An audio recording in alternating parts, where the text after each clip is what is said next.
What's the frequency, Kenneth? The open bar is on. Slick one back behind the wood. Thank you. Making them nice and stiff for you. Never a cover, never a minimum. And I could really use one after the NFL draft the other day. I'll tell you, it had me on the edge of my seat.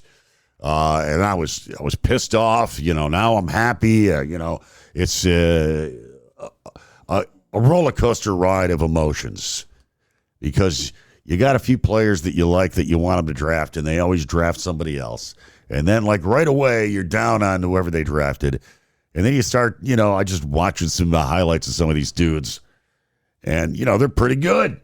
I think we got a good injection of young good players on defense because we're kind of long in the tooth there and lacking in the talent area. And bringing in these retreads didn't help. So hopefully some of these kids pan out. They got a defensive lineman, an edge rusher in the first round from Clemson, TJ Parker. There's a name even I can't screw up, TJ Parker. And he is a physical pretty big dude, 6'4", 260 type defensive end / outside linebacker. And also they went corner with this kid from Ohio State, Davison Ibigwinson, I believe is how you say it. And they call him IBG or something. And he is a tall corner, 6'1", 190. Very aggressive, in-your-face, man-to-man type of kid.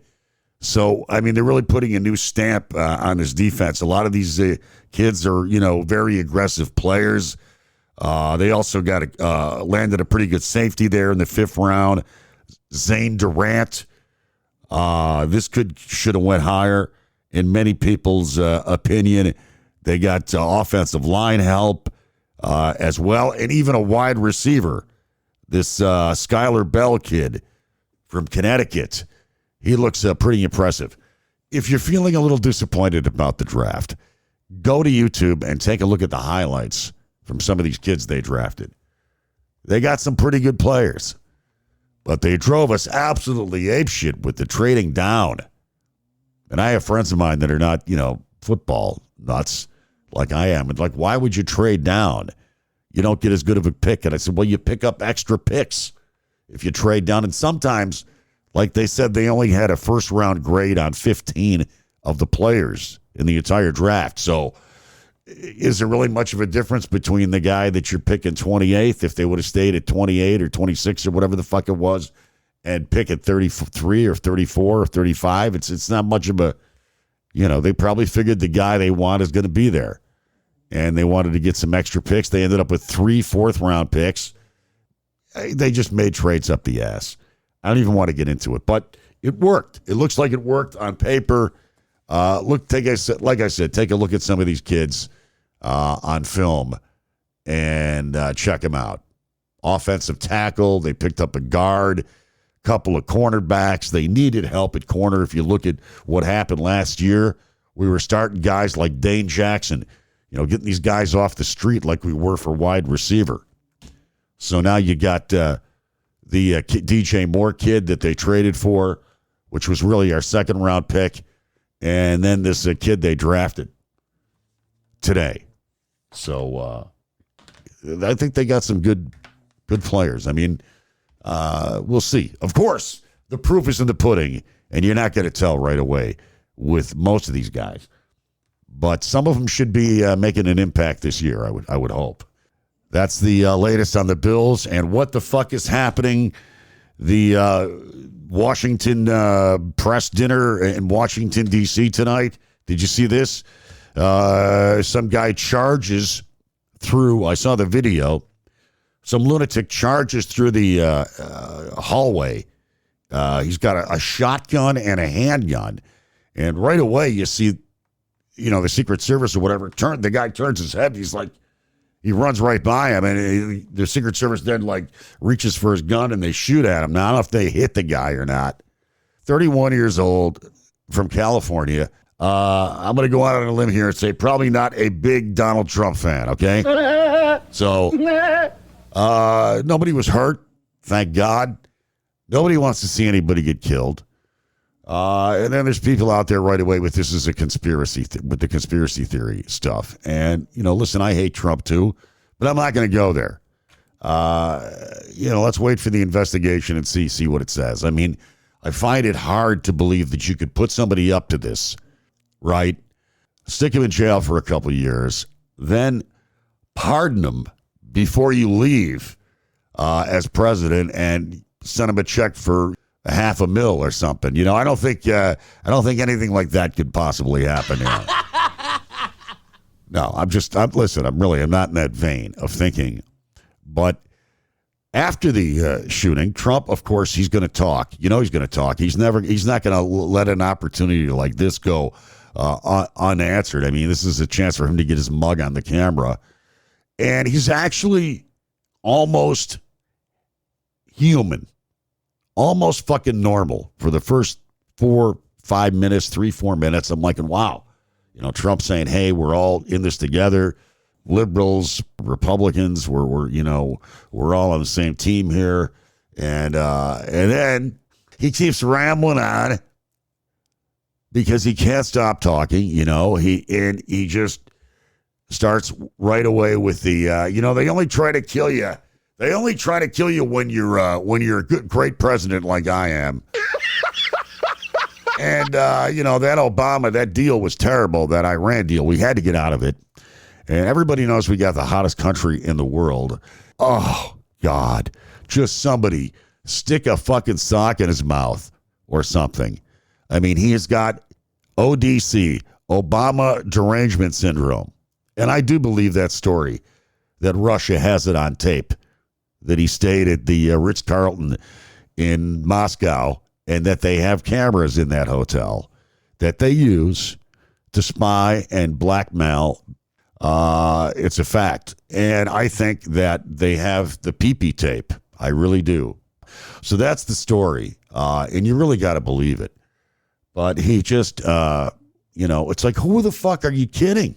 Who are you talking to? We got the hottest country in the world. We got a fucking embargo here in Iran, a fucking blockade. The Hormuz Strait is cut off. Gasoline prices are off the hook. Food prices are up. The fucking job market sucks. Oh, we had a great week on Wall Street. Who gives a fuck?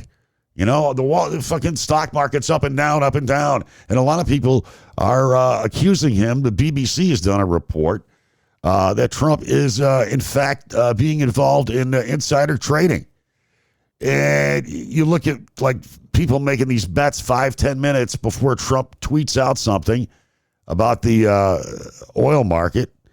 And or about what's going on in Iran, and people are making millions of dollars. Somebody made like fucking $500 million off of this bet, and they keep happening mysteriously.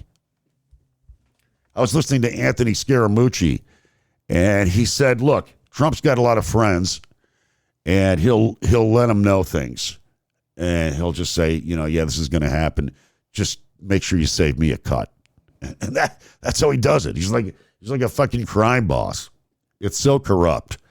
But, he just can't fucking shut up. He just can't shut the fuck up, Donald Trump.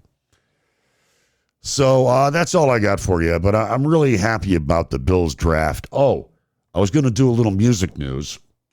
Can we do some music news? Is that possible? You're pretty high and far out, aren't you? All right, it's time to eat a booger and check out the latest rock and roll news here on the Slickcast. Ringo Starr. Let's see a show of hands out there. How many people are Ringo Starr fans? How can you not love Ringo? I mean, the dude is he's just cool, even though he's like in his 80s or whatever. I mean, he's still hip. And he is fucking cool. Like nothing, like you're feeling like nothing bothers Ringo. And he's funny, and he's all there. And, he's pretty limber for his age. He's still out there performing, just doing it. Anyways, Ringo has got a new album out, and it is, what is the name of it? Long, Long Road. And I guess it's a country album. but I believe the single is out. I'm not sure if the album is out or it's coming out soon. And, of course, Paul McCartney's album coming out next month, May 29th. And that's, what is it, The Boys of Dungeon Lane? And for you Neil Young fans, and I know there are many, he has got a live album coming out. A studio album is in the works. That'll be coming out at some point. But right now, he has a live album, which is going to be released May 29th. And it's called As Time Explodes. So if you're a Neil Young fan, you want to check it out. As my friends say in Ontario, check it out. Check it out. Let's go out the boot. They may be drinkers, Robin, but they're also human beings.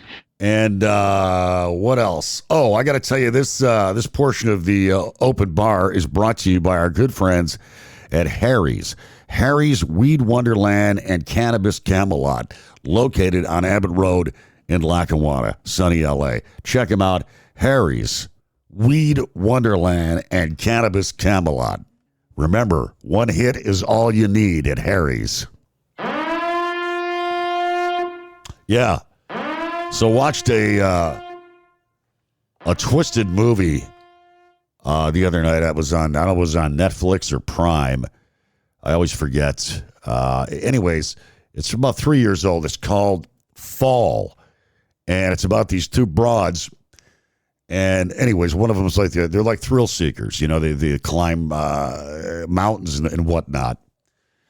And at the beginning of the movie, I don't want to tell you what happens, but anyways, they end up climbing this tower. It's the highest television tower in the country, but it's not used anymore. It's out in the middle of the fucking, desert somewhere. And they go there and they decide they're going to climb the fucking thing. So they go and it's all rusted out and, unstable and shit. And things happen, but it's edge of your seat type of shit. If you like to have your anxiety on 10 and feel uncomfortable for an hour and a half, I highly recommend it. Fall. All right, that's all Slick Daddy's got for you right now. Don't forget, we are streaming on all the streaming services that matter, like Apple Podcasts, Spotify, Amazon, iHeart, YouTube, and of course we originate out of Podbean. And if all else fails, you can always go to slicktom.com. It's easy to remember, and there's a link to the Slickcast, all 92 episodes now. I mean, who'd have think that I'd still be doing this 92 weeks later? I must give myself props. As always, we'd like to thank Julia from Lakewood Studios, who makes this Slickcast possible with her technical expertise and whatnot. So until next time, remain calm, circle the wagons, go Bills, go Sabres. We get a 2-1 lead against Boston. Kick ass tomorrow night, or actually tonight, as I'm talking to you on Sunday night, Monday morning.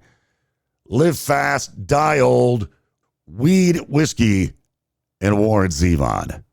Peace out.